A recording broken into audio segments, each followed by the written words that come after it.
आज का ये शंका समाधान का कार्यक्रम प्रारंभ कर रहे हैं। आ जाइए भाई, सब शीघ्र से आइए।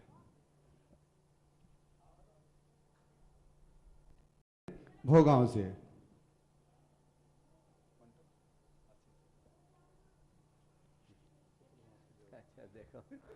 करेंगे, आप दोबारा पूछिए। जो होना है वो निश्चित है, फिर जीव पुरुषार्थ क्यों करता है? ये तो उसी से बोल पूछो जो ये कहता है जो होना है सुनिश्चित है। हमें इस विषय में बहुत गंभीरता से विचार करने की जरूरत है। हम भगवान की वाणी को देखें, भगवान ने अपने उपदेश में हमारे लिए क्या बताया। उन्होंने ये नहीं कहा कि जो होना है सब निश्चित है, सब मेरे ज्ञान में प्रतिबिंबित है, तो कुछ मत सोच, हाथ पर हाथ धर करके बैठ जा, जो होना होगा सो हो जाएगा। भगवान ने ऐसा नहीं कहा। भगवान ने तो हमें यही उपदेश दिया कि कारण क्रमानुक्रम विधायित्वात् कार्य क्रमानुक्रमश्य। कार्य का क्रमानुक्रम कारण के क्रमानुक्रम। असत को छोड़ सत को अपना और एक ऐसा पुरुषार्थ कर कि सब संकल्प विकल्पों से ऊपर उठकर आत्मा में डूब सके। तो ये हमारे भगवान का उपदेश है। तो हमें भगवान ने जो उपदेश दिया उसे ही अपनाना चाहिए। भगवान ने ये नहीं कहा कि जो होगा सो होगा, भगवान ने ये कहा कि जो करेगा सो होगा। जैन धर्म में अगर हम इस बात को मान करके चलें कि जो होना है वही होगा, तो एक ही प्रश्न और एक ही उत्तर होगा। ऐसा क्यों हुआ? क्योंकि होना था। ऐसा क्यों नहीं हुआ? क्योंकि वो नहीं होना था। फिर किसी ने कोई अपराध किया तो उसे अपराधी कहना व्यर्थ, क्योंकि वो तो नियति के साथ बंधा हुआ था, अपराध उससे होना ही था। कोई व्यभिचार किया तो उसे व्यभिचारी कहना भी बेकार, क्योंकि उसने क्या किया, वह तो नियति के चक्र में बंधा हुआ था, उसका अंग था, नियति ने उसे बाध्य करके व्यभिचार करा दिया। अगर ऐसी बातें हों तो मैं कहता हूँ धर्म के क्षेत्र में ये बातें सब सारहीन है। तो जैन धर्म में इस तरह के मृत विचारों को कभी स्थान नहीं दिया गया। आप एक ही चीज़ समझिए, जैसे बहुत संकेतों में मैं बोल रहा हूँ, विषय आपका बड़ा विस्तृत विवेचन की अपेक्षा रखता है, लेकिन मैं सार में आपको बता रहा हूँ, नहीं तो पूरा समय एक ही प्रश्न में चला जाए और समय पूर्ण ना हो, विषय पूर्ण ना हो। अभी आप सब हमारी बातें सुन रहे हैं, गंभीरता से सुन रहे हैं, और जो मैं बोल रहा हूँ वो सुन रहे हैं, लेकिन इस घड़ी में आपके अंदर अनेक प्रकार की योग्यताएं विद्यमान हैं। इसे पर्याय योग्यता कहते हैं। आप गंभीरता से सुन रहे हैं। यदि अभी मैं कोई जोक सुना दूं तो आप खिलखिला भी सकते हैं, कोई आश्चर्यकारी बात सुनाओ तो आप चकित भी हो सकते हैं, कोई विस्मयकारी बात करूं तो विस्मित भी हो सकते हैं, आप पर कोई आक्षेप लगा दूं तो आप चौंक भी सकते हैं। तो आपका गंभीरता से सुनना, आपका खिलखिलाना, आपका विस्मित होना, चकित होना या चौंकना किस पर निर्भर किया? जैसा सामने निमित्त आया वैसा। लेकिन जो निमित्त आएगा वो योग्यता प्रकट हो जाएगी, बाकी सब एक तरफ हो जाएगी। इसी तरह एक द्रव्य में एक काल में अनेक प्रकार की पर्याय योग्यताएं होती हैं। उनमें से उन्हीं की अभिव्यक्ति होती है जैसी कालीन सामग्री मिलती है। समझने के लिए अग्नि पर चंदन का चूर्ण डालें तो सुगंध आएगी, और बाल का टुकड़ा डालें तो दुर्गंध है। तो चंदन का चूर्ण उसमें पड़ना ही था, सुगंध उससे प्रस्फुटित होनी ही थी, या बाल का टुकड़ा उसमें गिरना ही था और दुर्गंध आनी ही थी। ऐसी बातें ठीक नहीं। और फिर पंडित तोडरमल जी के सामने ये प्रश्न उठा कि जब होनहार होगी, जब हमारी नियति होगी तब सब होगा। तो उन्होंने बहुत अच्छा जवाब दिया। उन्होंने कहा जब तेरा यहू श्रद्धान है तो तू किछु भी कार्यनिका उद्यम मत कर। तोडरमल जी की बड़ी मीठी फटकार है मोक्ष मार्ग प्रकाशक में।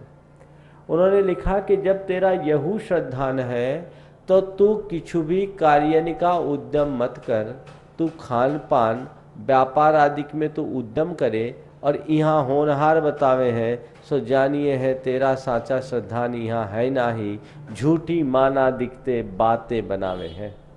तो ऐसी बातें बनाने वालों का कभी उद्धार नहीं होगा। पर मैं अनेकांत का उपासक हूँ और मैं कहता हूँ इस सिद्धांत को भी मैं असत्य नहीं मानता, अर्ध सत्य मानता हूँ और कुछ अंशों में अपनाता भी हूँ। कब अपनाऊं? जब कुछ अघट घट जाए और मन अधीर होने लगे तो सोचो जो होना होता वही होता है, चलो यही होनहार थी। उस समय अपने परिणाम को शांत करने के लिए अपने चित्त को समाधान देने की ये भावना है, पर शाश्वत सिद्धांत नहीं, क्योंकि अकेले नियत को मानोगे तो एकांत होगा, अनियत सापेक्ष नियत ही अनेकांत है। कुमारी छवि जैन भोगांव और इसके बाद तैयार रहेंगी श्रीमती अनीता जैन भोगांव और श्रीमती मधु जैन भोगांव। नमस्ते महाराज जी। महाराज जी, मेरा क्वेश्चन आपसे ये है कि हम दैनिक जीवन में व्यक्तिगत एवं सामूहिक रूप से किसी समस्या के आने पर या किसी परेशानी के होने पर सत्य की अपेक्षा असत्य बोलना उचित समझते हैं, जबकि हम ऐसा जानते हैं कि ऐसा करने से हमारे कर्मों का बंद होगा, लेकिन फिर भी हम इस प्रकार की प्रक्रिया को छोड़ते नहीं है। तो महाराज जी, इस प्रकार से हम कैसे निवारण पा सकते हैं इस प्राप्त क्रिया से? आपने पूछा, ये हमारे संस्कार का प्रभाव है कि जानबूझ करके भी हम वही करते हैं जो हमको नहीं करना चाहिए। और इस संस्कार के खत्म करने के लिए आपको अपने भीतर की निष्ठा जगानी होगी। जब सत्य के प्रति निष्ठा हमारी गहरा जाती है तो असत्य का आकर्षण छूटता है। अभी हम सत्य के प्रति श्रद्धा जरूर रखते हैं, लेकिन उतनी गहरी श्रद्धा नहीं है। हमें ऐसा हमारे मन में एक विश्वास जमा हुआ है, क्या करें, झूठ गलत चीज़ तो है, पर मेरा काम इसी से चलेगा। ये विश्वास तोड़ना होगा। झूठ झूठ सो झूठ, वो गलत है, और सत्य सत्य सो सत्य, उस पर जब तक हमारी निष्ठा गहरी नहीं होगी, हमारे व्यवहार में ये दोहरापन दूर नहीं होगा। महाराज जी, एक क्वेश्चन और है।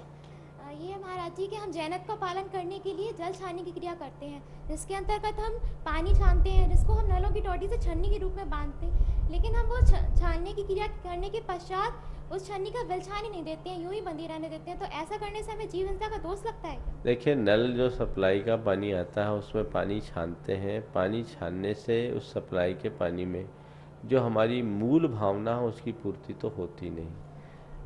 यथार्थतः पानी छानने की विधि तो ऐसे जल स्रोत से पानी छानने में पूरी होती है जिसकी जीवानी विधिवत वहाँ तक पहुँचे। बाकी पहले से ही फिल्टर होके आता है, फिर भी उसका नुकसान नहीं है, लाभ ही है। क्योंकि आजकल सप्लाई लाइन जो आती है वो नल के पानी में कब नाली का पानी घुस जाता है पता नहीं। बरसात के दिनों में कई ऐसी भी घटनाएं प्रकाश में आई है कि कीड़े भी पानी के साथ आ जाते हैं। तो ये स्थितियां होती है। आज से लगभग 25 साल पहले 1983-84 के आसपास की बात है, जब डॉक्टर शंकर दयाल शर्मा भारत के उपराष्ट्रपति हुआ करते थे। उन दिनों मध्य प्रदेश के भिलाई शहर में, तब छत्तीसगढ़ नहीं बना था, एक पंच कल्याणक का आयोजन था। उसमें डॉक्टर शंकर दयाल जी शर्मा मुख्य अतिथि की हैसियत से पहुंचे थे। वहां उन्होंने जैन सिद्धांत और जैन आचार्य के महात्म्य पर प्रकाश डालते हुए पानी छानने की उपयोगिता को बहुत अच्छे तरीके से रेखांकित किया और उन्होंने अपने जीवन का एक अनुभव सुनाया। वो जब मध्य प्रदेश के मुख्यमंत्री होते थे, उनके मुख्यमंत्रित्व काल का उदाहरण था कि इंदौर में एक मोहल्ले में ऐसी बीमारी फैली कि पूरा का पूरा परिवार एक साथ बिस्तर पकड़ने लगा। खोजबीन किया गया, आखिर ये बीमारी क्यों हो रही। कई तरीके से प्रयास करने पर भी कुछ समझ में नहीं आया और ये पाया गया कि इस बीमारी के लक्षण जैन परिवारों में कम थे। केवल एक कॉलोनी तक ही इस बीमारी का सीमित रहना और जैन परिवारों में इसके लक्षण कम दिखने से सबको आश्चर्य हुआ। बाद में खोज करने पर पता लगा कि उसका जो ओवरहेड टैंक था उसमें एक चिड़िया मरी हुई थी और वो चिड़िया कई दिनों से मरी होगी, उसमें कीड़े हो गए, वो पूरा पानी प्रदूषित हो गया। उस प्रदूषित पानी को पीने से लोगों का स्वास्थ्य खराब हुआ और जैनियों में इसका असर इसलिए नहीं दिखा क्योंकि जैनी लोग पानी छान करके पीते थे। तो ये स्वास्थ्य की दृष्टि से, अन्य दृष्टि से लाभप्रद तो है ही, पर जो आपने कहा है कि वो जीवानी को हम छन्ना में रखते हैं, वो सूख जाता, उसकी पूर्ति उसमें नहीं होती, फिर भी उसमें आप भावनात्मक रूप से जितनी जल्दी हो छान करके, अब बिन छानी कहाँ डालेंगे, ये तो एक ज्वलंत समस्या है, पर भावनात्मक रूप से ऐसी भावना भाए कि इसमें बिन छानी के कोई जीव रहे ही नहीं। नमस्ते। श्रीमती अनीता जैन भोगांव और इसके बाद तैयार रहेंगी श्रीमती अलका जैन भोगांव। नमोस्तु गुरुवर, नमोस्तु गुरुवर। मेरा प्रश्न है कि क्या स्त्री पर्याय में समाधि मरण हो सकता है? हो सकता है तो कैसे? स्त्री पर्याय में निश्चित रूप से समाधि मरण हो सकता है, और कोई स्त्री अच्छे ढंग से समाधि मरण करे तो 3 भव से 8 भव के अवधि में मुक्ति को प्राप्त करने की अधिकारिणी बनती है। हमारे जैन परंपरा के इतिहास में सीता के जीव ने समाधि मरण किया, 36 दिन की उत्कृष्ट समाधि हुई, तब वो जाकर स्वर्ग में प्रतिइंद्र बनी, अच्युत स्वर्ग में भी प्रतिइंद्र है। तो समाधि मरण स्त्रियां भी कर सकती है, और आप जब कभी संघ में जाओ तो अनेक ही महिलाओं की समाधि हुई होते रहती है। आर्यिका संघों में भी, मुनि संघों में भी आप अपनी तैयारी पहले से करें। संलेखना समाधि के बारे में मैं कई बार बता चुका हूँ, इसलिए अभी विस्तार से नहीं बता पाऊंगा। श्रीमती अलका जैन, श्रीमती मधु जैन और कुमारी नेहा जैन, देखिए सभी लोग एक साथ यहाँ आ जाएं, जिनके भी मैं नाम बोलता हूँ वो आके यहाँ पे खड़े हो जाएं।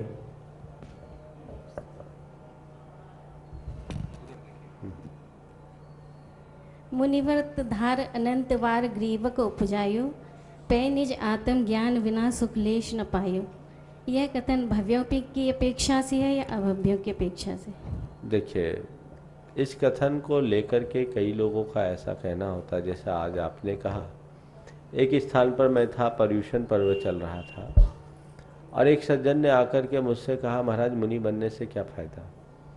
मुनिव्रत पाल अनंत बार ग्रीव को उपजायो, पै निज आत्म ज्ञान बिना सुख लेश न पायो। आत्मज्ञान जरूरी है, मुनि बनने से क्या फायदा? मैंने कहा नहीं, आपने इन पंक्तियों के अर्थ को ठीक ढंग से नहीं समझा। यथार्थ देखा जाए तो इन पंक्तियों में भी मुनित्व की महिमा का ही बखान है। ये बात सही है कि कोई जीव अनंतों बार मुनि बन करके ग्रैवेक जा सकता है, लेकिन ग्रैवेक वो मुनि बनने के कारण अनंत बार जो ग्रैवेक में गया है या संसार में भटका, वो मुनि बनने के कारण नहीं भटका, वो अपने अज्ञान या मिथ्यात्व के कारण भटका है। उसे अनंत काल तक जो भटकाया, किसने भटकाया? उसके मिथ्यात्व ने, उसके अज्ञान ने। बल्कि ये तो और महिमा है मुनिव्रत की, कि जो मिथ्यात्व आगम के सिद्धांत के अनुसार 16वें स्वर्ग से ऊपर, ऐसे 12वें स्वर्ग से ऊपर मिथ्यात्व के साथ कोई नहीं जाता। सम्यक के साथ जाए या फिर मिथ्यात्व के साथ जाए तो उसका जिनलिंग होना चाहिए। तो जो मिथ्यात्व 12वें स्वर्ग से ऊपर नहीं जाता, वो मिथ्यात्व यदि मुनि मुद्रा के साथ हो तो 9वें ग्रैवेक तक चला जाएगा। तो मिथ्यात्व के साथ मुनि व्रत को अंगीकार करने में 9वें ग्रैवेक जाओगे, तो सम्यक के साथ मुनि व्रत को अंगीकार करने वाले के मोक्ष जाने में क्या आशंका है? इसलिए एक बात ध्यान रखना, जीवन का कल्याण तो तभी होगा जब इस मुनि मुद्रा को धारण करोगे, धारण ही नहीं उसका पालन करोगे। जितने भी आज तक मुक्ति के अधिकारी हुए हैं वो इसी दिगंबर मुद्रा के कारण हुए हैं।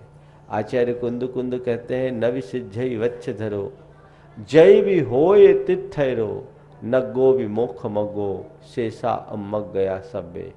कि कोई भी वस्त्रधारी मुक्ति का अधिकारी नहीं है, चाहे वो तीर्थंकर भी क्यों ना हो। एकमात्र ये नग्न दिगंबर मुद्रा ही मोक्ष का मार्ग है, शेष उन्मार्ग है, अमार्ग है। तो ऐसे उन्मार्ग और अमार्ग को कभी उपादेय सम्यक दृष्टि तो मानता ही नहीं। ये मुनि मुद्रा है, मुनि मुद्रा के बिना मुक्ति नहीं। हाँ, केवल ऊपर से मुनि बनने से मुक्ति नहीं होगी, भीतर से मुनित्व प्रकट करना जरूरी है, और भीतर से तभी प्रकट होगा जब बाहर से भी कुछ हो। श्रीमती मधु जैन भोगांव और इसके बाद तैयार रहेंगी कुमारी नेहा जैन भोगांव, कुमारी आन्या जैन भोगांव। नमस्तु गुरुवर, मेरा प्रश्न है कि पंचम काल में सम्यक दर्शन संभव है या नहीं? क्यों नहीं है? है, पंचम काल के अंत तक सम्यक दर्शन रहेगा, और एक नहीं अनेक जीव होंगे। आचार्य कुंद कुंद कहते हैं, सम्यक दर्शन की बात तो जाने दो, रत्नत्रय संभव है। अज्ज वितिरियन शुद्धा, अप्पा झाऊन लहदीन दत्तम लोयंती देवत्तम तत्जुदा निवदिम जंती। वे कहते हैं आज भी रत्नत्र से शुद्ध ऐसे अनेक मुनि हैं, बहुवचन में कहा, जो अपनी आत्मा का ध्यान खा करके वे इंद्रत्व को प्राप्त करते हैं, लौकांतिक पने को प्राप्त करते हैं, देवत्व को प्राप्त करते हैं और वहाँ से च्युत होकर के निर्वाण को प्राप्त करते हैं। और एक बात और उन्होंने लिखा कि जो व्यक्ति ये कहता है कि पंचम काल में मुनि नहीं होते, वो सच्चे अर्थों में संयम का विरोधी है और जिन धर्म से बहिर्भूत है। वे कहते हैं भरे पंच दुस्सम काले धम्मत ध्यानम हवे साहुस। जो इस पंचम काल दुस्सम काल में भरत क्षेत्र में साधु को धर्म ध्यान होता है और जो इसे नहीं मानता वो जिन धर्म से बहिर्भूत है। तो हमेशा सम्यक दर्शन ज्ञान चारित्र का मार्ग तो बना ही रहेगा, बना है, हमें अपने भीतर जगा करके सत्पुरुषार्थ करने की आवश्यकता है। कुमारी नेहा जैन और इसके बाद तैयार रहेंगी कुमारी आन्या जैन भोगांव और श्रीमती नम्रता जैन भोगांव। नमोस्तु महाराज जी। महाराज जी, रात का खाना और दिन बाजार की मिठाई खाना क्या आवश्यक है? आवश्यक तो बिल्कुल नहीं। हम तो बोल रहे दिन में भी बार बार खाना आवश्यक नहीं। आवश्यक होता तो हम लोग जिंदा कैसे रहते, एक बार खा करके चलाते। चलो। गुरुवर स्वाति जैन बेंगलोर से ऑनलाइन एक क्वेश्चन पूछ रही हैं। घर और जॉब में आज की नारी जॉब को प्रमुखता देती है, क्या ये उचित है और एक नारी का क्या कर्तव्य है? देखिए, घर और जॉब में जॉब को प्रमुखता देना और घर को भुला देना, ये जीवन के साथ एक बहुत बड़ा खिलवाड़ है। निश्चित रूप से स्त्रियों को पढ़ लिख करके योग्य होना चाहिए, लेकिन मेरी दृष्टि में उन्हें काम नौकरी पेशा तभी करना चाहिए जब उसकी बहुत ज़्यादा ज़रूरत हो। बल्कि ये सोचना चाहिए कि घर चलाना भी एक बहुत बड़ा जॉब है, वो इतना बड़ा गुरुतर दायित्व है जिसे और कोई दूसरा संभाल नहीं सकता है, कि स्त्री ही उसे बखूबी संभाल सकती है। इसलिए उन्हें चाहिए कि वे अपने घर परिवार को, अपने बच्चों को ठीक ढंग से संभाले। वे संभलेंगे तो सब कुछ संभलेगा। ऐसे डॉक्टर नीलम जैन की सुपुत्री डॉक्टर ममता जैन है, इन दिनों पूना में है। वो पहले खुद जॉब करती थी, उन्होंने इतना जॉब छोड़ा और एक संगठन बनाया कि जॉब के कारण जो महिलाओं में दुष्प्रभाव पड़ रहा, उनका दाम्पत्य जीवन बिगड़ रहा और पारिवारिक पृष्ठभूमियाँ गड़बड़ा रही है, तो उन्होंने एक संगठन बना रखा है और उसमें काफ़ी महिलाओं की जॉब उनने छुड़ा दी और लोग इस चीज़ को एहसास में भी ले रहे हैं। इसलिए जॉब करना ठीक बात नहीं है। उन्हें अपने पारिवारिक जिम्मेदारियों को भी अच्छे से निभाना चाहिए। कुमारी आन्या जैन, श्रीमती नम्रता जैन भोगांव। प्रणाम गुरुवर। नमोस्तु बोलो, प्रणाम नहीं बोलो। नमस्ते गुरुवर। हाँ, मेरा प्रश्न है, हंसो नहीं, बोलो। हाँ,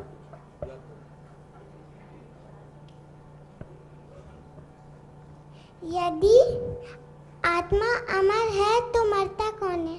बिल्कुल ठीक है। आत्मा अमर है और आत्मा अजन्मा भी है। ना आत्मा का जन्म होता, ना आत्मा मरती है।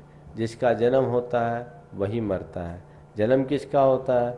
शरीर का होता है। तो शरीर का जन्म होता है, मरता कौन है? शरीर। समझ गए? चलो। श्रीमती नम्रता जैन और इसके बाद तैयार रहेंगी कुमारी स्नेहिल जैन भोगांव। नमस्ते महाराज जी। क्या इस जीव को महाराज जी, क्या इस जीव को ग्रस्त अवस्था में भी शुद्धोपयोग हो सकता है? आचार्य शुभचंद्र आचार्य से किसी ने ऐसा पूछा, शुद्धोपयोग यानी आत्मध्यान, और उनसे पूछा कि क्या गृहस्थ को आत्मध्यान होगा? तो उन्होंने बहुत अच्छी बात कही कि खपुष्पम अथवा श्रृंगम खरश्चापि प्रतीयते न पुनर्देश कालेपि ध्यान सिद्धिर ग्रहाश्रमे। उन्होंने कहा तुम शुद्धोपयोग की बात करते हो, ध्यान की बात करते हो गृहस्थों में, तुम मुझसे कहो कि आकाश में फूल उगाया मैं मान लूंगा, और तुम कहो कि मैंने सींग वाला गधा देख लिया मैं स्वीकार लूंगा। आकाश में फूल कभी नहीं होता, असंभव है, वो भी तुम कहो तो मैं मान लूंगा। तुम कहोगे कि गधे के सींग निकल आया, ये भी कहो तो मैं मान लूंगा। लेकिन न पुनर्देश कालेपि ध्यान सिद्धिर्घा समय, किसी भी देश और किसी भी काल में गृहस्थ आश्रम में ध्यान की सिद्धि संभव नहीं है। किसी भी देश यानी भरत क्षेत्र नहीं, विदेश क्षेत्र में भी, और किसी भी काल यानी पंचम काल नहीं, चौथे काल में भी शुद्धोपयोग का स्वरूप आचार्य कुंद कुंद ने बड़े स्पष्ट शब्दों में बताया कि सुविदित पयत्थ सुत्तो संजम तव संजदो विगत रागो शमनो समसु दुखो भणिदो शुद्धो ओ गोती। आचार्य कुंद कुंद इस बात को बहुत अच्छे तरीके से स्थापित करते हैं कि जो पदार्थ और सूत्र के अर्थ को अच्छी तरह जानता है, सुविदित पयत्थ सुत्तो संयम तो संजुदो, संयम और तप से जो संयुक्त है, विगत रागो राग रहित है, ऐसे शमनो समसु दुखो, सुख और दुख में समभाव रखने वाले श्रमण ही शुद्धोपयोगी है। शास्त्रों में से बीत राग चारित्र का अविनाभावी कहा है। गृहस्थ के पास तो अभी चारित्र ही नहीं है तो शुद्ध उपयोग कैसे होगा। कुमारी स्नेहिल जैन भोगांव, और इसके बाद तैयार रहेंगे श्री शैलेन जैन बोबी भैया और उनकी धर्मपत्नी श्रीमती सोनी जैन कन्नौज। नमोस्तु महाराज जी। मैं अपने घर में तो रात्रि भोजन नहीं करती हूँ, लेकिन भविष्य में कोई ऐसी परिस्थिति बने कि मुझे बाहर जाना पड़े पढ़ने के लिए और उधर कोई व्यवस्था ना हो मेरे दिन में भोजन करने की, तो ऐसी परिस्थिति में मुझे क्या करना चाहिए? सबसे पहली कोशिश तो ये करना चाहिए कि तुम बाहर भी ऐसी जगह जाओ जहाँ दिन में भोजन की व्यवस्था बन जाए, और आजकल ये सब चीज़ें उपलब्ध होती है। दृढ़ता रखोगे तो तुम्हें रास्ता निकल जाएगा।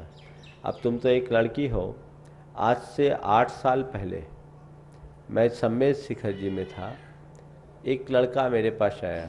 वो मूलतः आगरा का रहने वाला था, शायद उसका नाम मनीष जैन था।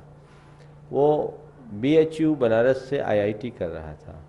उसने आकर के मुझसे कहा, महाराज जी मेरे सामने एक बड़ी दुविधा है। मैंने कहा क्या बात है?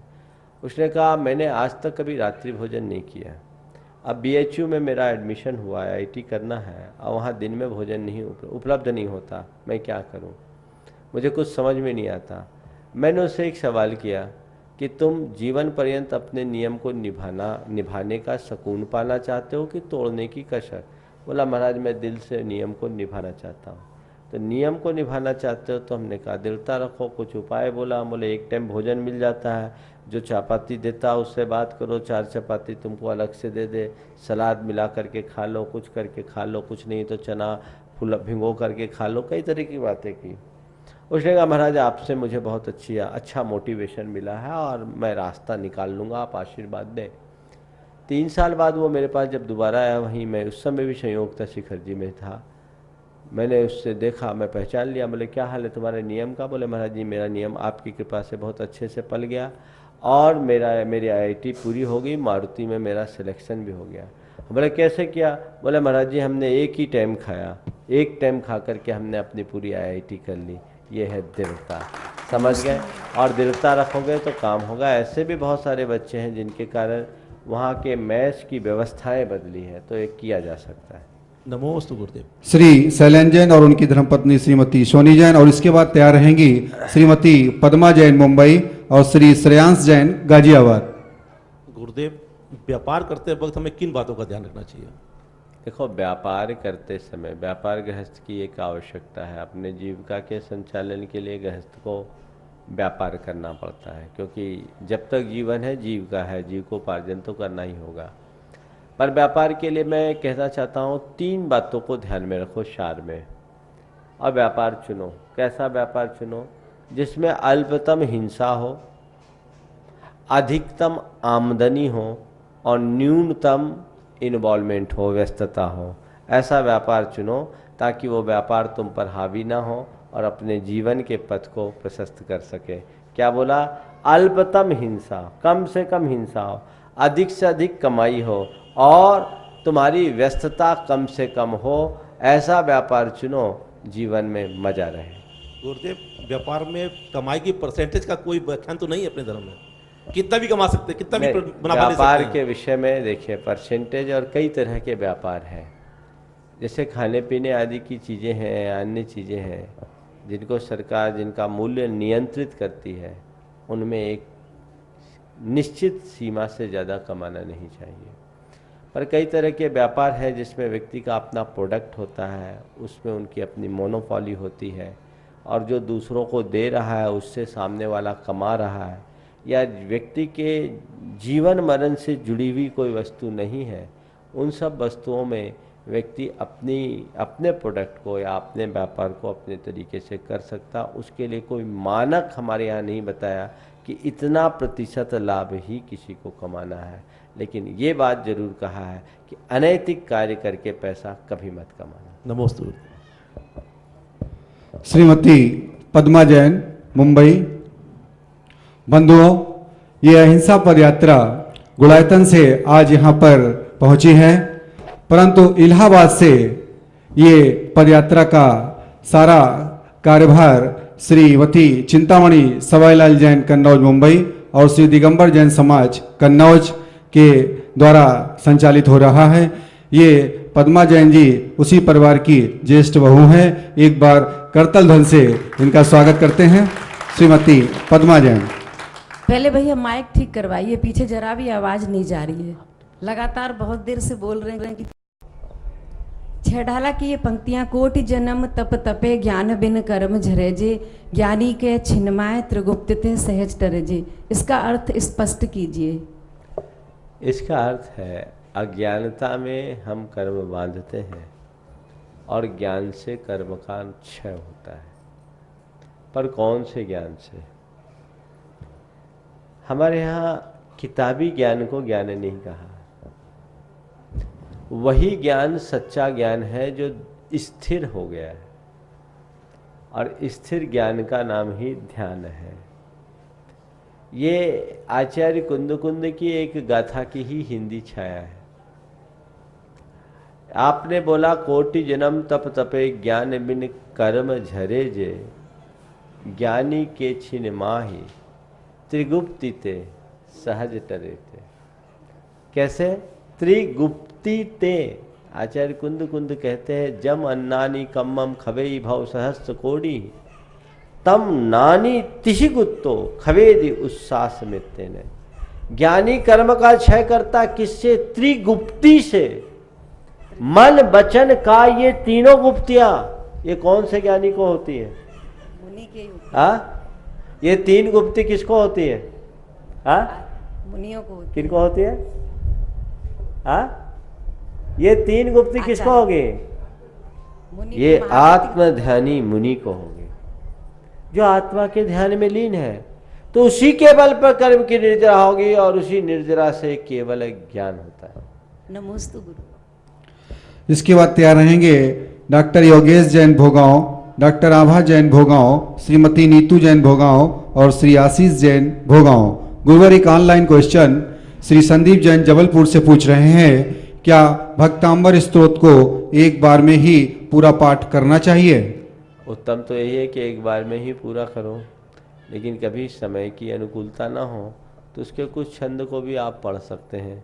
जैसे कई बार भगवान के दर्शन करते हुए तुभ्यम नमः त्रिभुवनार्ति हराय नाथ, तुभ्यम नमः चित्तलामल भूषणाय, तुभ्यम नमस्ते जगतः परमेश्वराय, तुभ्यम नमो जिन भवोदधि शोषणाय। एक छंद पढ़ करके भी आप भगवान की स्तुति कर सकते हैं। डॉक्टर योगेश जैन भोगांव। गुरुवर नमोस्तु। गुरुवर नमोस्तु। मनुष्य जितनी आयु का बंद करके आता है उसके हिसाब से ही मृत्यु होती है, यानी काल मृत्यु होती है। जैन धर्म के हिसाब से क्या अकाल मृत्यु होती है? अकाल मृत्यु तभी है जब काल मृत्यु भी है। जैन धर्म के अनुसार आयु के साथ दोनों तरह की संभावना है। दो प्रकार की आयु बताई है आगम में, एक सोपक्रम आयु, एक निरुपक्रम आयु। इसे दूसरे शब्दों में कहा अपवर्तनीय आयु और एक अनपवर्तनीय आयु। अपवर्तनीय आयु मतलब वो आयु जो निमित्त पाकर असमय में नष्ट हो जाए, और अनपवर्तनीय आयु यानी जो किसी भी स्थिति में समाप्त न हो, समय पर ही नष्ट हो। देव, नारकी, भोग भूमि के जीव और तीर्थंकर, इनको छोड़कर बाकी सारे जीव सोपक्रम आयु या अपवर्तनीय आयु वाले होते हैं। तत्वार सूत्र का एक सूत्र सबको याद होगा, औपादिक चरमोत्तम देहा संख्ये वर्षायुषो न अपवर्ते आयुष। तो इनको छोड़ करके बाकी सब की आयु असमय में नष्ट हो सकती है। सचखंड आगम और धौला में ऐसा वर्णन आता है कि कोई भी जीव अपनी आयु को असमय में नष्ट कर सकता है, और इसके लिए एक शब्द आया है कदली घात मरण। कदली घात मरण का तात्पर्य क्या होता है? जैसे केले का पेड़ होता है हरा भरा, वो एक बार फल देता है, उसके बाद उसमें दोबारा फल नहीं लगता, और उसी के बीच एक दूसरा अंकुर उत्पन्न हो जाता है। तो किसान नए पेड़ को पर्याप्त रस मिले इस भाव से पुराने हरे भरे पेड़ को काट डालता है। इसी तरह जिसका हरा भरा जीवन असमय में नष्ट हो जाए उसके मरण को कदली घात मरण कहते हैं। और आपको सुनकर आश्चर्य होगा, धवला की 10वीं पुस्तक में एक ऐसा प्रसंग आया है कि एक पूर्व कोटि की आयु वाला जीव 1 करोड़ पूर्व की आयु लेकर जन्म लिया, और उसने 1 करोड़ पूर्व की आयु को एक अंतर मुहूर्त में खपा कर खत्म कर लिया और मर गया। जिसे 1 करोड़ पूर्व तक जीना था, 1 करोड़ पूर्व मतलब 84 लाख वर्ष का एक पूर्वांग होता है, उसको 84 लाख से गुना करो तो एक पूर्व होता है, उसमें 1 करोड़ का गुना करो तो एक पूर्व कोटि वर्ष होता है। इतनी लंबी आयु वाला जीव एक अंतर मुहूर्त में मर गया, ये अकाल मरण है। तो आगम में इसका विधान है। एक बार ऐसी चर्चा आई, एक विद्वान ने गुरुदेव के सामने कहा कि निश्चय से अकाल मरण नहीं होता, व्यवहार से होता है। वो अपनी बात पूरी ही नहीं कर पाए कि गुरुदेव ने कहा पंडित जी निश्चय से तो मरण ही नहीं है, मरण और जन्म सब व्यवहार है, इसलिए इसको मानो। अगर अकाल मरण न माने तो हमारी ये चिकित्सा रसायन आदि की सारी जो विद्याएं हैं वे सब निरर्थक हो जाएगी। डॉक्टर आभा जैन, भोगांव। नमस्ते गुरुजी। ये अनादि मिथ्या दृष्टि जीव सप्तम गुणस्थान कैसे प्राप्त कर लेता है? यही तो होनहार की बलिहारी है। अनादि मिथ्या दृष्टि जीव सीधे सप्तम गुण स्थान प्राप्त कर सकता है। दूसरे गुण स्थान को टच न करो चलेगा, तीसरे को न करो चलेगा, चौथे पांचवें को टच न करो चलेगा, सीधे 7वें में जाके 6ठे 7वें में हजारों बार जाकर ये जीव 8 वर्ष अंतर मुहूर्त की अवस्था में मुनि बन करके मोक्ष जा सकता है। आगम में ऐसा विधान बताया कि अनादि नित्य निगोदिया जीव बादर निगोद से निकल करके मनुष्य बने और 8 वर्ष अंतर मुहूर्त में केवल ज्ञान प्राप्त करके मोक्ष प्राप्त कर सकता है। ये होनहार की बलिहारी है। श्रीमती नीतू जैन, भोगांव, और इसके बाद तैयार रहेंगे श्री आशीष जैन, भोगांव, और श्री नीलेश जैन, भोगांव। नमोस्तु गुरुवार। नमोस्तु गुरु। जब मंदिर में वो शांत धारा होती है तो कुछ लोग बीच में चले जाते हैं, ये सही है क्या गलत है? उनको कोई अशांति होती होगी इसलिए चले जाते होंगे। शांति धारा में अशांति के कारण जाते हैं, उचित नहीं। थोड़ा धैर्य रखना चाहिए। एक पवित्र अनुष्ठान है, उसमें सम्मिलित होना चाहिए। हो सकता है कुछ लोग सिद्धांततः शांति धारा की क्रिया को उचित न मानते हों और इसलिए वो चले जाते हों, तो उनकी वो जाने। पर शांति धारा का अपना महात्म है, इसका अपना लाभ है, इसे कभी छोड़ना नहीं चाहिए। श्री आशीष जैन, भोगांव। नमस्ते गुरुवर। गुरुवर, मेरा ये प्रश्न ये है, जैसे कि हमें बताया गया है कि हमारे जैन धर्म में आज से पहले कई बार फाड़ होते रहे हैं। सबसे पहले दिगंबर और श्वेतांबर का हुआ, उसके बाद 13 पंथ और 20 पंथ का हुआ, तो इसके बाद आने वाले समय में कौन सा फाड़ होने वाला है, मैं उसके बारे में जानना चाहता हूँ। फाड़ने वालों से पूछो, महाराज से क्या पूछो। पंथ तो तब पनपते हैं जब लोग पथ को भूल जाते हैं। पथ को भूलने वाले पंथ के आग्रही बनते हैं। समाज में अनेक पंथ उत्पन्न हुए हैं और उन्हीं पंथों में आज भी पंथ है और अलग अलग पंथ है। एक पंथ है अब समाज में नया भी प्रकट हो रहा है, जिसे कोई लोग मुमुक्षु पथ बोलते हैं, कोई कहान पंथ बोलते हैं, कोई निश्चय पंथ बोलते हैं। ये भी एक नया पंथ है। पर मैं कहता हूँ पंथों में उलझोगे तो संसार में रहोगे, पथ को पकड़ोगे तभी तरोगे। एक प्रश्न और ये पूछना चाहता हूँ। श्री नीलेश जैन, एक ही क्वेश्चन। श्री नीलेश जैन, भोगांव, और श्री जयगुप्त जी जैन, भोगांव। नीलेश जी। हमारा सब प्रश्न ऐसा है, इस भौतिक भाव संसार में इस जीव की इच्छाओं का दमन कैसे हो? देखो, इच्छाओं का दमन या इच्छाओं का शमन तब तक नहीं होता जब तक व्यक्ति के भीतर वैराग उत्पन्न न हो, अंतर्दृष्टि न हो। अपने हृदय में वैराग्य जगाओ, अंतर्दृष्टि प्रकट करो, उससे ही इच्छाएं शांत होगी। जयगुप्त जैन अभी बुलाते हैं। जयगुप्त जी जैन भोगांव से। नमस्ते गुरुदेव।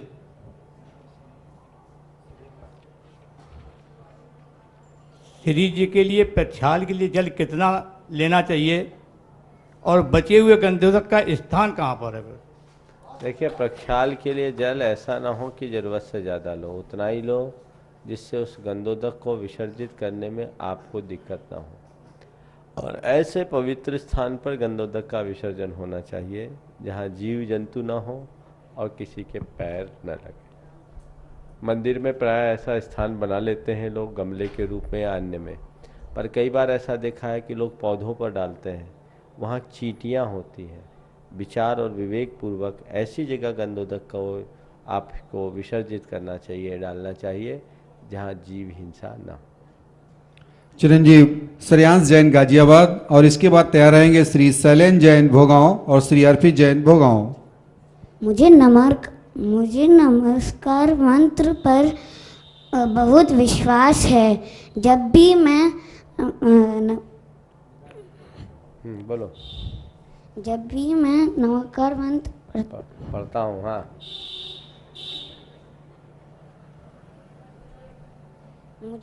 मुझे नमस्कार मंत्र पर बहुत विश्वास करता हूँ। जब भी कोई परेशानी होती है तब मैं नमस्कार मंत्र पढ़ता हूँ। कभी तो मेरी परेशानी दूर हो जाती है, कभी नहीं हो जाती है। इसका क्या कारण है महाराज जी? देखो, परेशानी कभी दूर होती कभी नहीं होती, इसका मतलब जब तुम पूरे तरह से लीन होकर के करते हो ना तब परेशानी दूर हो जाती है, और जब मन में कोई डाउट या अस्थिरता होती है ना तो परेशानी कम हो जाती, दूर नहीं होती। तो आप जब भी हो इससे अपनी परेशानी को दूर करना चाहो तो उसमें डूब जाओ, लीन हो जाओ। समझ गए? चलो। श्री शैलेन जैन भोगांव, इसके बाद तैयार रहेंगे श्री रामवीर जैन भोगांव और नाम बोलो दो। श्री अर्पित जैन।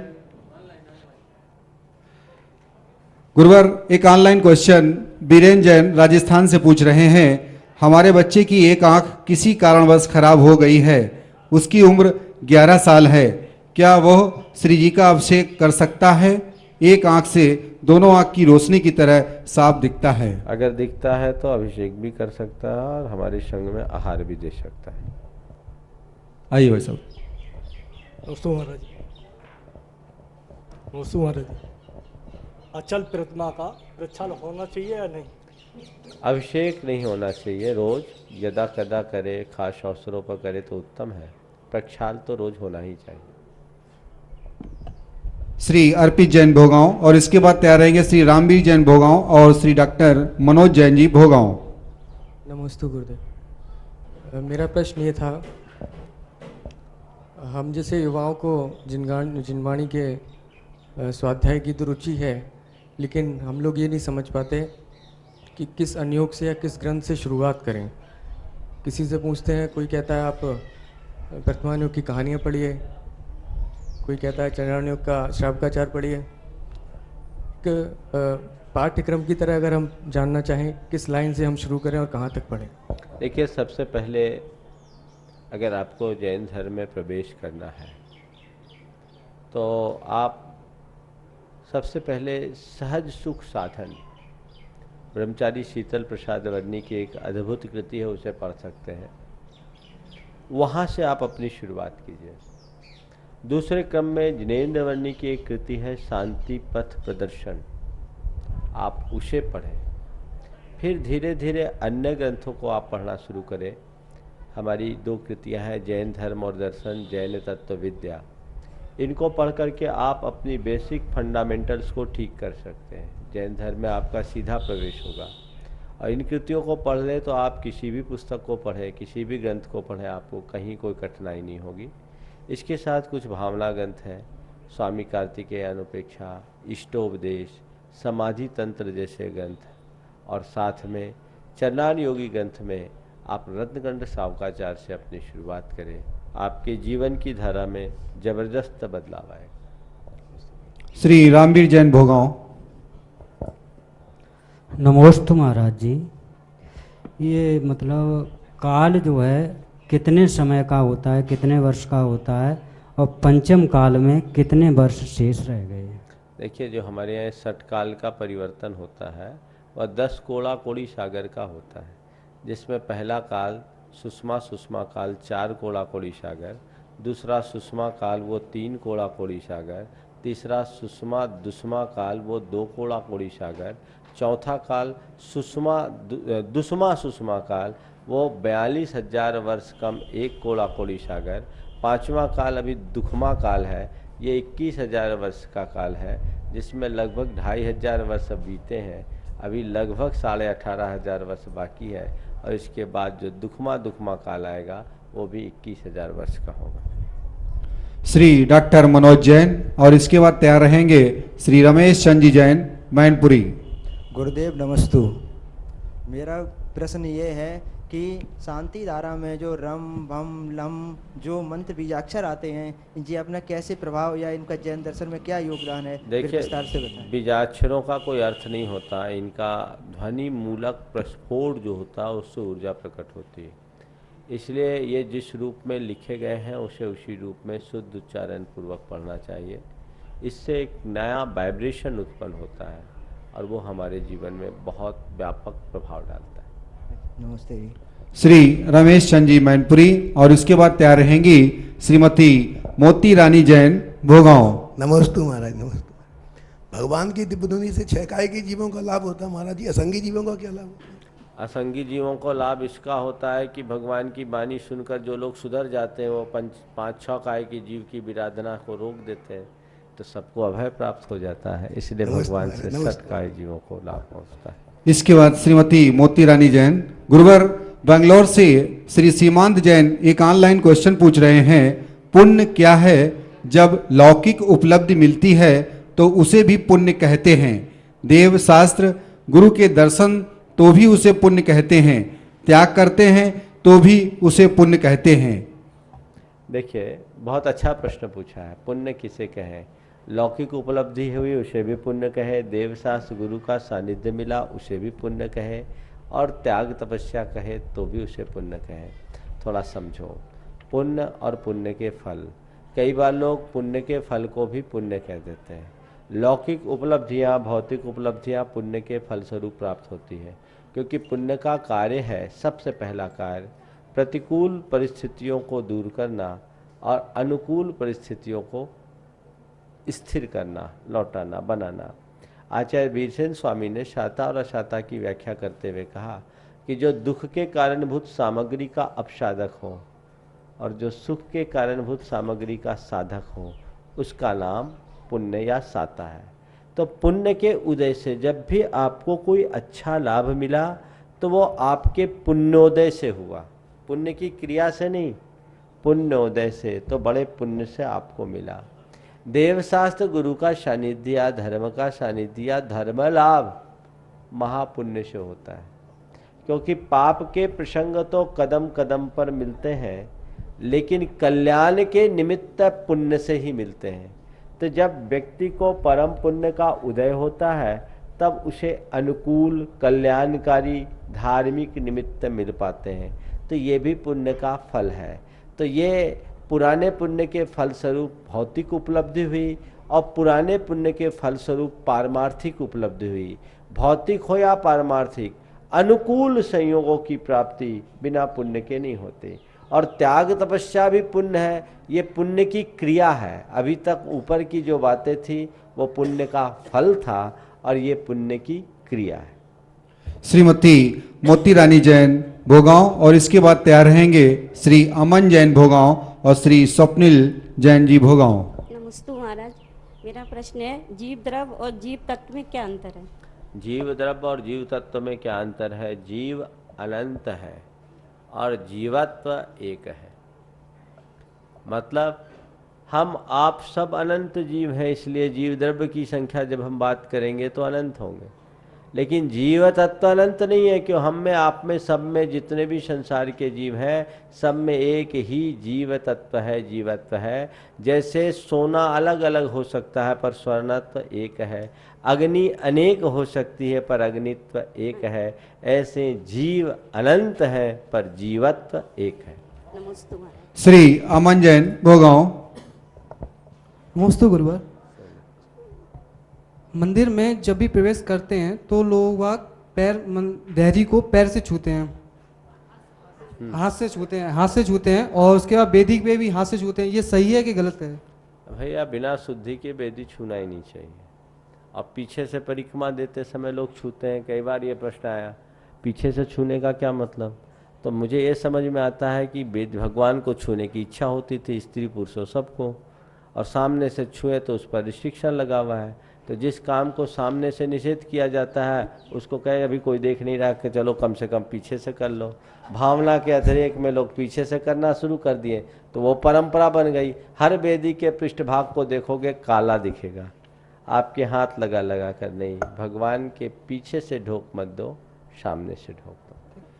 श्री स्वप्निल जैन भोगांव। गुरुवर एक ऑनलाइन क्वेश्चन अंकुर जैन गाजियाबाद से पूछ रहे हैं। मैं कंप्यूटर पर शास्त्रों का अध्ययन करता हूं। चूंकि कंप्यूटर स्क्रीन को हाथ नहीं लगाना पड़ता है, केवल कीबोर्ड और माउस को हाथ लगाने से ही काम चल जाता है, अतः वस्त्रों की शुद्धता का ध्यान नहीं रखता हूं।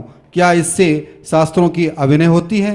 देखिए, अगर आप कंप्यूटर पर भी शास्त्र पढ़ते हैं और जिनवानी के प्रति आपकी विनय है तो उस समय शुद्धि आपके पास होना चाहिए।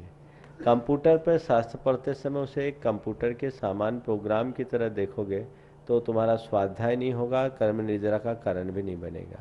लेकिन जिस समय कंप्यूटर से तुम स्वाध्याय कर रहे हो तो उस समय तुम्हारी भाव दशा बदलनी चाहिए कि मैं जिनवानी पढ़ रहा हूँ, मैं स्वाध्याय कर रहा हूँ और स्वाध्याय में मुझे स्थिरता रखनी है, तो अपनी यथासंभव शुद्धि रखो।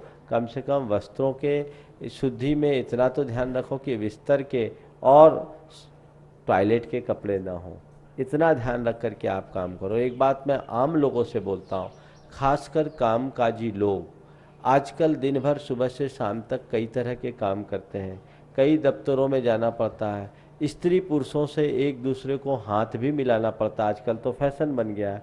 और आप जिस स्त्री से हाथ मिला रहे हो वो शुद्ध है या अशुद्ध आपको तो पता नहीं और पूछा भी नहीं जा सकता। तो आप इतने लोगों से संपर्क करने के बाद आप आ रहे हैं, स्वाध्याय कर रहे हैं, तो आपकी शुद्धता कहाँ है? सूक्ष्मता से विचार करने की बात है। इसलिए स्वाध्याय अधिक में शुद्धि का पूर्ण ख्याल होना चाहिए। श्री स्वप्निल जैन भोगांव और इसके बाद तैयार रहेंगी श्रीमती रीता जैन मैनपुरी। नमोस्तु महाराज जी। मेरा प्रश्न ये है कि भगवान की दिव्य ध्वनि दिन में 3 बार खिलती है, तो दिव्य ध्वनि किस समय और कितने कितने समय तक खिलती है? भगवान की दिव्य ध्वनि एक एक बार में जो खिलती है तो 6-6 घड़ी में खिलती है। 6 घड़ी यानी 24 मिनट की एक घड़ी होती, माने 3 मुहूर्त, मतलब कितना हुआ? 124 मिनट, 144 मिनट एक बार में खिलती है और ये संधि काल में खिलती है। श्रीमती रीता जैन मैनपुरी। नमोस्तु महाराज श्री। महाराज श्री, हमारे जैन धर्म के अनुसार एक चुटकी सिंदूर की क्या कीमत है और पैरों में बिछिए का क्या महत्व है? क्योंकि हमारे समाज की अधिकांश स्त्रियां ये सब छोड़ती जा रही हैं और इसे औपचारिकतावश मानती हैं।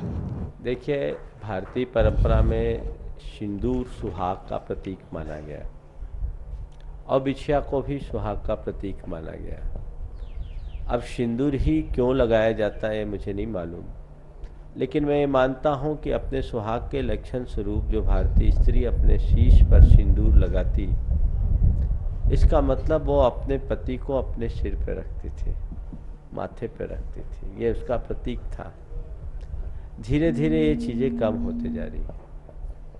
समर्पण हो तो ये सिंदूर जरूर लगेगा, लेकिन आजकल समर्पण का भाव कम हो गया। मैं प्रसंग में रामायण का एक प्रसंग याद आ गया। हनुमान जी, इसको केवल उस प्रसंग के संदर्भ में लेना कि हनुमान जी एक बार रामचंद्र जी से मिलने के लिए गए तो रामचंद्र जी विश्राम कर रहे थे, सीता जी मिल गए, वो धड़ल्ले से उनके कमरे में जाने लगे। सीता जी ने रोका, बोले तुम नहीं जा सकते। बोले क्यों नहीं जा सकते? आप जा सकते तो मैं क्यों नहीं जा सकता? बोले नहीं, मैं जा सकती तुम नहीं जा सकते। बोले क्यों? आप क्यों जा सकती? तो कैसे समझाए? बोले देखो ये मेरे माथे में सिंदूर लगा है ना, मैं इसलिए जा सकती हूँ, तुम्हारे पास सिंदूर नहीं इसलिए नहीं जा सकते। तो हनुमान तो हनुमान थे, कहते वो गए और पूरे शरीर में सिंदूर पोत करके आ गए। बोले अगर हमको इससे सिंदूर लगाने से प्रभु मिलते हैं, प्रभु के पास जाने का अधिकार मिलता है, तो मैं पूरे शरीर में सिंदूर लगा करके जाता हूँ और ये काम होता है। तो ये एक्चुअल में समर्पण का द्योतक है, समर्पण के भाव से होना चाहिए। बिछिया जो पहनाया जाता था, वो बिछिया के विषय में भी एक बात कही गई है कि बिछिया पहनने से उच्छृंखलता कम होती। आजकल ये सब चीज़ें धीरे धीरे कम होते जा रही है और ये एक सामाजिक परंपरा के ह्रास का द्योतक है। इस पर गंभीरता से विचारना चाहिए। आज इसी से पहचान होती है एक सधवा विवाहिता स्त्री की, इसलिए इसे कभी खोना नहीं चाहिए। श्री सोनू जैन, फिरोजाबाद। चले, इस प्रकार आज के इस शंका समाधान के सत्र को परम पूज्य गुरुदेव के चरणों में नमन अर्पित करते हुए मैं यहाँ विराम देता हूँ। हम लोग विहार करते हुए यहाँ आए, भोगांव में बहुत अच्छा लगा। आप लोगों ने आग्रह भी किया है, लेकिन चूँकि अभी हम लोगों को आगे जाना है, इसलिए अभी तो लाभ नहीं मिल सकेगा, लेकिन आप लोगों को लाभ लेने का हमेशा प्रयास करते रहना चाहिए। बोलिए परम पूज्य आचार्य गुरुवर श्री विद्यासागर जी महाराज की जय। बोलिए परम पूज्य गुरुवर श्री 108 प्रमाण सागर जी महाराज की, परम पूज्य गुरुवर श्री 108 विराट सागर जी महाराज की।